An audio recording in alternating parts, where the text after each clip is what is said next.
नमस्कार दोस्तों, ocean network में आपका स्वागत है।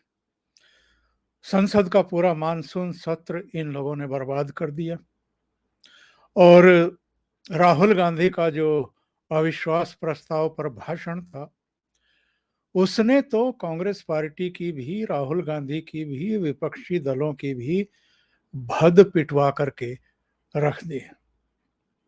देश और विदेश में बहुत सारी ताकतें हैं जो लगी हुई हैं कि किसी भी तरीके से 2024 में नरेंद्र मोदी को तीसरी बार प्रधानमंत्री बनने से रोका जाए। विदेशी ताकतों को तो ये डर है कि जिस तरीके से उनके नेतृत्व में आत्मनिर्भर भारत अब अपने पैरों पर खड़ा होना शुरू हो गया है, उनके लिए भविष्य में भारत का इतना विशाल बाजार, उसकी संभावनाएं लगभग खत्म हो जाएंगी और भारत निर्यात करने वाला एक दूसरा ताकतवर देश बनकर के उभरता जा रहा है। और बहुत सारी ताकतें हैं, जॉर्ज सोरोस से लेकर के ऐसे बहुत सारे लोग हैं जो नहीं चाहते हैं कि नरेंद्र मोदी कंटिन्यूअसली भारत का प्रतिनिधित्व करें, उसके प्रधानमंत्री बने। लेकिन कौवों के या चीलों के चाहने से कोई पशु या कोई प्राणी मरता नहीं है, खत्म होता नहीं है। और जितने भी सर्वे आ रहे हैं, जितने भी ओपिनियन पोल आ रहे हैं, वो बताते हैं कि नरेंद्र मोदी ही तीसरी बार फिर से प्रधानमंत्री बनने जा रहे हैं। लाल किले की प्राचीर से जब प्रधानमंत्री अपना भाषण दे रहे थे तो उन्होंने बहुत विश्वास के साथ ये बात कही थी कि मैं अगले साल फिर से लाल किले की प्राचीर से आपको अपनी सरकार की तमाम उपलब्धियों की जानकारी दूंगा। जरा सुनिए प्रधानमंत्री ने क्या कहा। 15 अगस्त को इसी लाल किले से मैं आपको देश की उपलब्धियां, आपके सामर्थ्य, आपके संकल्प, उसमें हुई प्रगति, उसकी जो सफलता है, उसके गौरवगान, उससे भी अधिक आत्मविश्वास के सामने आपके सामने मैं प्रस्तुत करूंगा।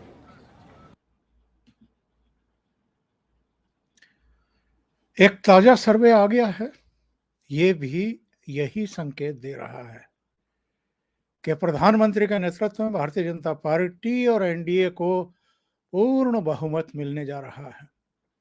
लगभग उतनी ही सीटें ये दिखा रहा है सर्वे जितनी 2019 के चुनाव में आई थी।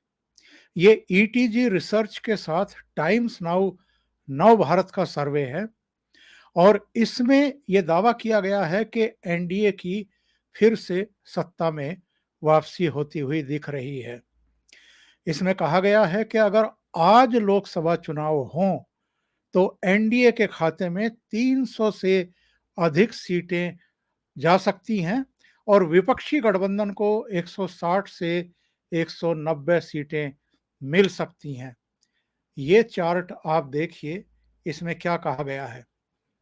एनडीए को 296 से 326, ये जो I dot N dot D dot I dot A dot बना है 160 से 190, वाईआरसीपी यानी जगन मोहन रेड्डी की पार्टी को 24 से 25 सीटें, बीआरएस यानी केसीआर की पार्टी को 9 से 11 सीटें, बीजू जनता दल को 12 से 14 सीटें और अन्य को 11 से 14 सीटें मिलने की संभावना व्यक्त की गई है इस सर्वे में।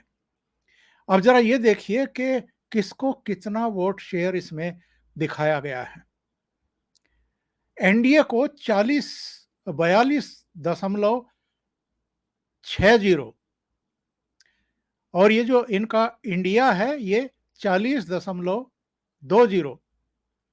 जगनमोहन रेड्डी की पार्टी को 2.67, बीआरएस केसीआर की पार्टी को 1.15, बीजू जनता दल को 1.75 और अदर्स को करीब करीब 11.25% वोट शेयर मिलने वाला है।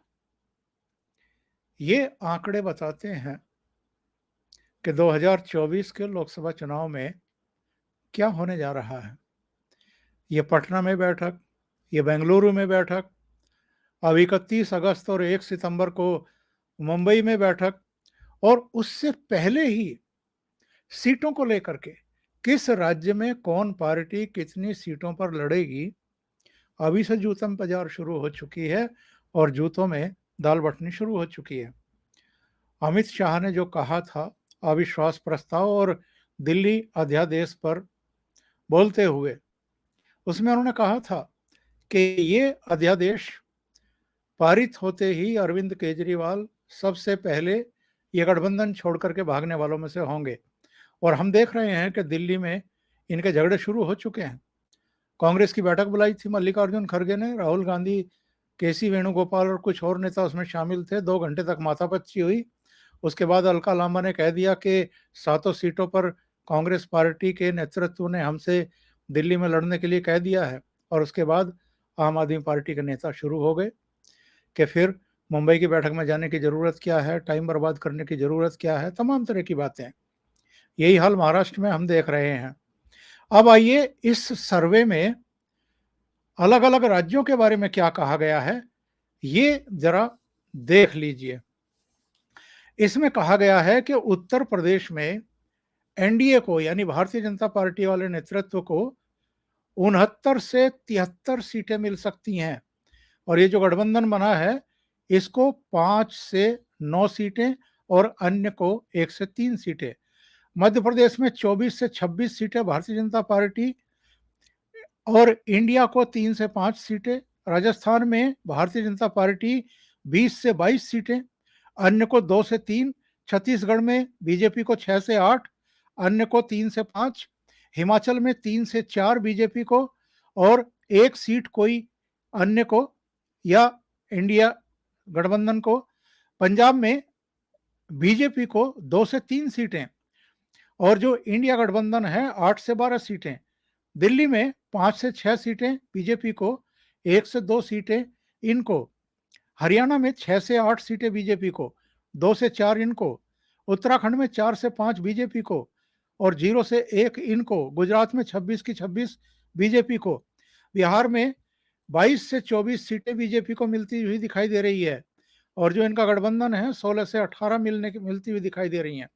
हर जगह, उड़ीसा में भी 6 से 8 बीजेपी को, झारखंड में 10 से 12, असम में 9 से 11, पश्चिम बंगाल में 16 से 18, यानी कोई नुकसान नहीं। तमिलनाडु में भी 4 से 8 सीटें बीजेपी को मिलती हुई दिखाई दे रही हैं। तेलंगाना में 2 से 3, केरल में 1 सीट जहां कभी नहीं मिली। कर्नाटक में 18 से 20 सीटें इनको मिलती हुई दिखाई दे रही है। इससे एक्चुअल में आप अंदाजा लगा सकते हैं कि नरेंद्र मोदी की लोकप्रियता में रत्ती भर भी कमी दिखाई नहीं दे रही है। और इस साल के जो अब तक सर्वे और ओपिनियन पोल हैं, अगर हम उस पर भी एक नजर डाल लें, जनवरी में इंडिया टुडे का सर्वे आया था और इसमें ये कहा गया था कि एनडीए को 298 सीटें मिलने की उम्मीद है। 298 सीटें यानी करीब करीब 300 सीटें। और जो यूपीए गठबंधन है, उस समय कांग्रेस के नेतृत्व में, तब तक ये गठबंधन अस्तित्व में नहीं आया था, तब कहा गया था कि इनको कुल मिलाकर के 153 सीटें और जो अदर्स हैं उनको 92 सीटें मिल सकती हैं। अकेले बीजेपी को इंडिया टुडे ने 284 सीटें दिखाई थी, यानी 2019 में 303 सीटें थी, यहां इन्होंने 284 सीटें दिखाई, जो 2014 से 2 सीटें ज्यादा हैं। जून में टाइम्स नाउ का सर्वे आया था, उसमें कहा गया था कि 285 से 325 सीटें एनडीए बीजेपी को मिलने की संभावना है और यूपीए अलायंस को 111 से 149 सीटें मिलने की संभावना है। इंडिया टीवी सीएनएक्स का सर्वे हाल में आया था और उसमें भी ये कहा गया था कि एनडीए गठबंधन को 318 सीटें मिलने का अनुमान है और जो कांग्रेस और विपक्षी दलों का जो इंडिया अलायंस है, इसको अधिकतम 175 सीटें मिलने का अनुमान दिखाया गया था। अन्य को 50 सीटें मिलने का अनुमान दिखाया गया था। यानी जितने सर्वे अभी तक आए हैं, वो सब ये बता रहे हैं कि नरेंद्र मोदी एक बार फिर भारत के प्रधानमंत्री बनने जा रहे हैं। अभी के लिए इतना ही। बहुत-बहुत धन्यवाद। अगर आपको ये चैनल और इसके कंटेंट पसंद आ रहे हैं, तो लाइक करें, कमेंट करें, वीडियो को शेयर भी करें। अभी तक अगर आपने ये चैनल सब्सक्राइब नहीं किया है, तो सब्सक्राइब कर लें और साथ में लगे बेल आइकॉन को दबा दें, ताकि आगे आने वाले वीडियो और उनके नोटिफिकेशन आप तक पहुंचते रहें। बहुत-बहुत धन्यवाद। नमस्कार।